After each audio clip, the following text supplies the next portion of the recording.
think I should reward those. All righty.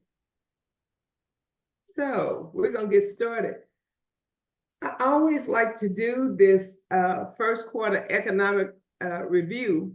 I do it at the end of the quarter that is just passed so that we can kind of see what's going on in the world. So let's get started here.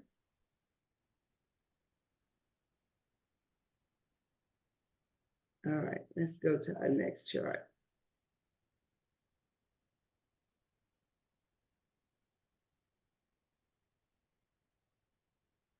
And if I knew how to work this, I'd be in good shape, huh? All righty, there it is. All right, so we believe that an educated client is our best client. We're always trying our best to help you out. And, you know, if y'all are listening to the news and listening to the talking heads on TV, boy, it's so confusing. By the time they finish talking, you don't know what's up and down, and you're scared to death to leave your house. But it's our mission here to share any knowledge that can better help you make informed decisions. We like to think that part of why we do education is because we don't want you making emotional decisions, but good business decisions when it comes to your finances. Make sense? All right. So last quarter, wow, it ended up really well. And those investors who stayed in the market and stayed on course enjoyed very strong returns. In fact, we ended 2023 on a really high note. And then as you can see from these charts, it's never a direct line up. It'll kind of go up and down, but as you can see, the S&P from January to March 29th ended up very well, right? Both the equity and the bond markets performed very well after the Federal Reserve confirmed that they were not going to make any more changes right now. They're leaving the market alone. The S&P experienced its best first quarter since 2019. And then all three of the three major indexes, which is the S&P, the Dow Jones Industrial, and they finished very strong, and they closed at record levels for the first quarter. First quarter can sometimes be kind of rocky, but listen, we did really well. The market returned, the S&P returned over 10%, and the Dow Jones average, it ended at 39,807, which was really good, y'all. I mean, it added over 5%, right? So let's keep going. I mentioned a little bit about the Fed. So when you hear the Fed, are they going to raise interest rate? Are they going to cut them? In December of last year, the Fed indicated that they may, if everything seems to be okay, they may do 3 or 4 interest rate cuts this year. But so far that hasn't happened. They didn't raise it, but they also they didn't cut it. They always want to see that the interest rates are somewhere between 5.25 and 5.5. So right now, that's where it's sitting, right? It's sitting exactly where they expected to see. And then they said, we still may see several cuts this year, but today we haven't seen those. And the inflation numbers, had everybody kind of wondering what's going to happen. So how does that affect you? When interest rates go up, y'all, you pay more for everything. If say you charge $5,000 on your credit card, and your credit card interest rate was 10%, and now it jumps to 12%. To pay that off, it's going to cost you more. If you are buying gas and the price of oil goes up, all of that is part of the consumer price index. That's why you care about it, okay? All right, the consumer price index that number is what we pay for the stuff that we buy. And the inflation pressure continued to be a concern, because March's inflation rates showed a rise of 3.5% from the previous year, right? And so that makes people kind of nervous. And so it says it caused concern that we may still not see an interest rate reduction. That's why the Fed did not cut interest rates yet, because the consumer price, the prices that people are paying for the goods that they buy rose just a little bit. It rose from 3.2 to 3.5. And so that's why the Fed said, yeah, well, we're going to wait and see what happens. And when that happened, it makes people nervous. And so you saw the a 4-day period where the market was up and down. It was crazy. People pay too much attention to one little thing that the Fed says, and they react negatively, and then the market will go down. So people will say, oh my God, I lost money. But you got to stay the course. You got to remember, when we put together a portfolio for clients, what we're doing is looking at the market is always going to go up and down and up and down. We need to make sure that you can weather that by making sure you're diversified enough. All right, let's keep going. So 6 times in a row when the Fed met, they did not make any changes. But they're still wanting to see inflation at 2%. Right now it's at 3.5. So they're not making any major changes, but we don't know what they're going to do. They have another meeting coming up May 30th through June 1st. We'll see what happens. We are expecting them not to make an interest rate hike, but we don't know if they're going to lower interest rates. Do y'all remember from 2010 to 2022, the interest rates were almost at zero? It was crazy, but you knew that couldn't last forever. So where the Fed likes to see the interest rate for them to be comfortable is at 2%. So we'll see what happens. All right. So when you hear this on TV or you're listening to somebody, let me explain what this means. The bond market and treasury yields. Right now, say you at your bank, they say, well, if you'll we got a 30-year bond and it's paying 4.34%. Well, look at this right here. This says I can get, why would I tie up my money for 30 years to get 4.34 when I can just tie it up for 5 years and get 4.21?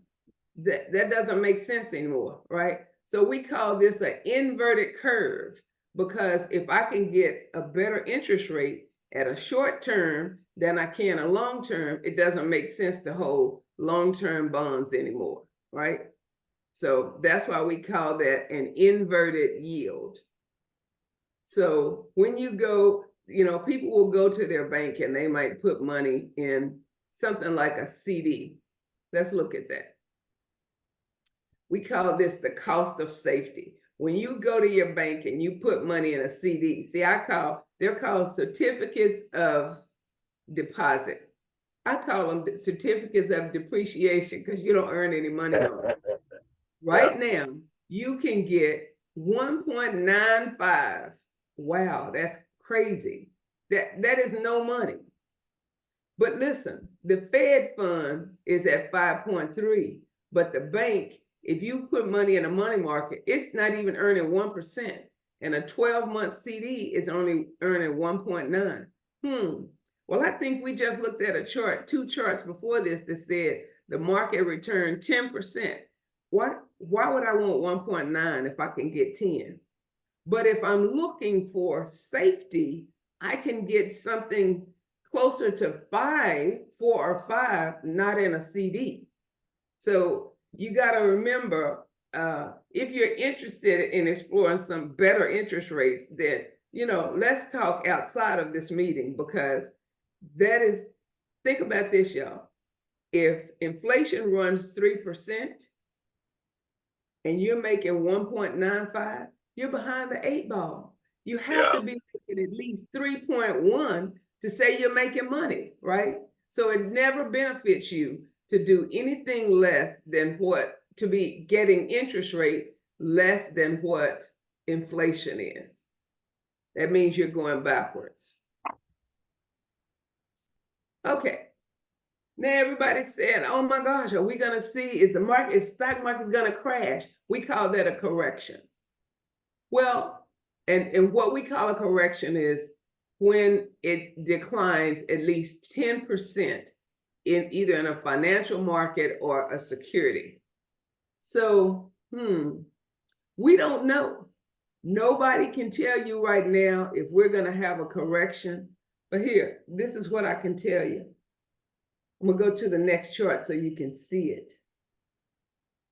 We have had market corrections. I always call those the red box years, right?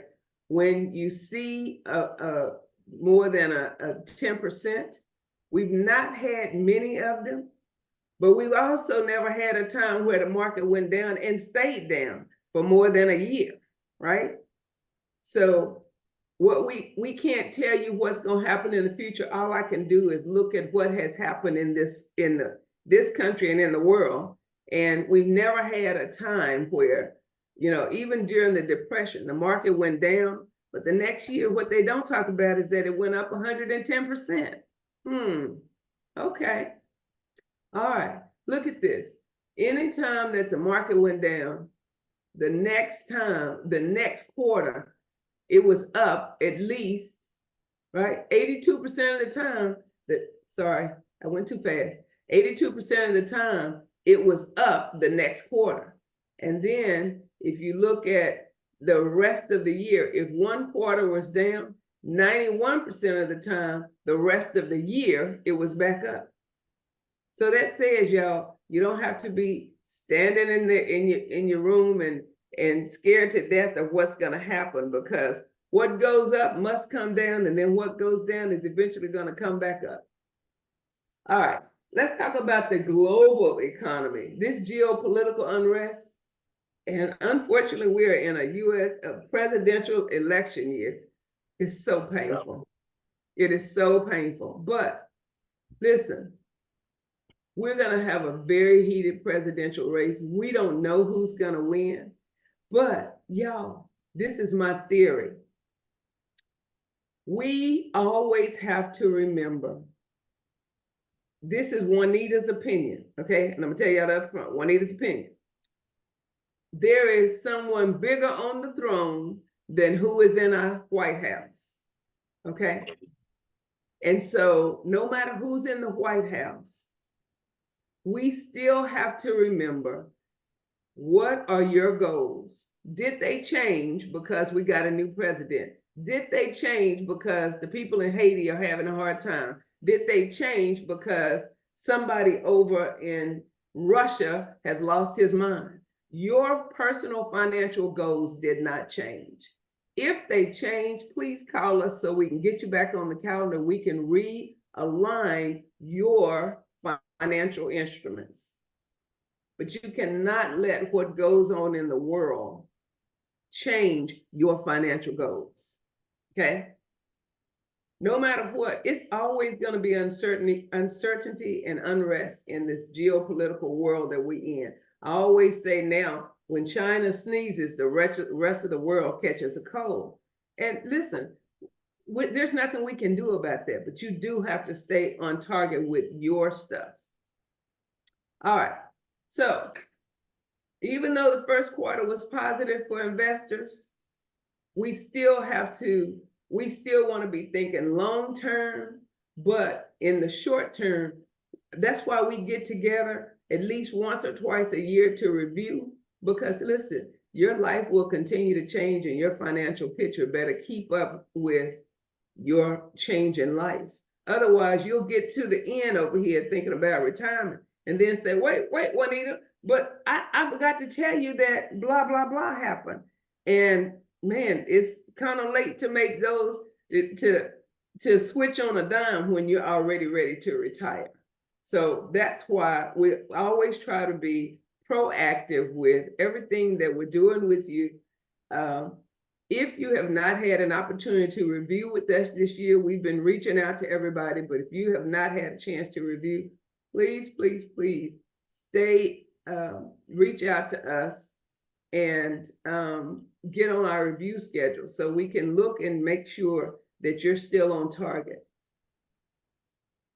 But no matter what happens, it's always, always, always prudent. I say this every time I do a review, to watch your expenses and make smart money and investment decisions. We believe in proactive preparation, and our goal is to provide our clients with a solid financial strategy that is carefully designed for you to withstand any market conditions. And here are our key takeaways for the day. Inflation is still a concern.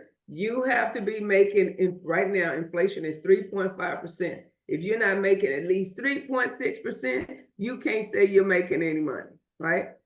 An inverted yield curve remains. The inverted yield curve says you can get better interest if you're buying government bonds. There's no need in holding a long-term one when you can get a better interest rate on holding them short-term. So it's kind of upside down. That's what that means. The Fed indicated that we may see 3 rate cuts in 2024. We would love for them to cut the interest rate because that means the stuff you're paying off, you pay less for it.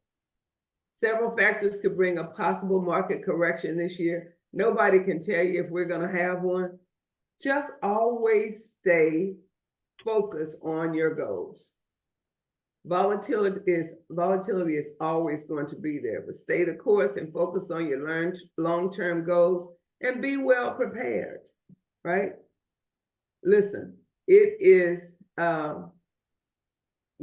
this is not a time to throw caution to the wind. As investment professionals, we still like to be prepared. Recent history has shown us that anything can happen. So once again, proceeding with caution should still be the principal notion for investors. And we help our clients create long-term, well-crafted strategies that fit you, not somebody else. What works for Joe Blow won't work for Jane Doe, right? Everybody's stuff is different. We're looking at your taxes, your liquidity needs, your risk tolerance, and your overall objectives. All of that comes into play. Who is important to you? What does retirement look like? Are you going, when you get ready to retire, are you going to go live your La Vida Loca life and spend every dime and leave the insurance to the kids? Or is it your plan to leave a legacy for the kids? All of that plays into what we're putting together for you. All right. I appreciate you joining me today. And I will always say that the best compliment you can ever give us is a referral. I would love for you to add somebody to our mailing list. But every month we do these dinners called a referral dinner. It is, in fact, our next one is coming up on June 13th, Thursday night, June 13th at 6:30. They're always at Maggiano's Italian restaurant at the Domain. We would love for you to come and join us. It is a wonderful meal. You can bring your friends and family members that you think may need our help. We are trying to grow our agency, and what we want to grow our agency with is other great clients just like you. So again, Thursday, what did I say? June 13th, 6:30 at Maggiano's at the Domain. You are welcome to bring as many friends and family that you think may need our help, and we want other clients just like you. We appreciate your time, and that is it.